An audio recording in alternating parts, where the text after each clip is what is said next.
பெங்களூருவில் இருந்து கேரளாவுக்கு மெத்தம்பெட்டமைன் போதைப் பொருளை கடத்த முயன்றதாக கோவையைச் சேர்ந்த 2 மற்றும் கேரளாவைச் சேர்ந்த 3 என 5 பேர் கோவையில் கைது செய்யப்பட்டிருக்கிறார்கள். கருமத்தம்பட்டி அருகே போலீசார் நடத்திய வாகன சோதனையின் போது சிக்கிய அவர்களிடம் இருந்து 70 கிராம் மெத்தம்பெட்டமைன் சிக்கியது. மேலும் கடத்தலுக்கு பயன்படுத்தப்பட்ட காரையும் போலீசார் பறிமுதல் செய்திருக்கிறார்கள்.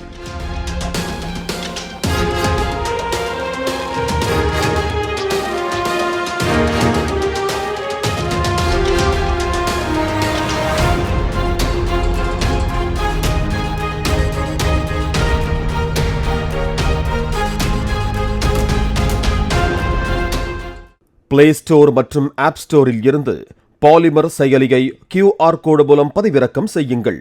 செய்திகளை உடனுக்குடன் பெறுங்கள்.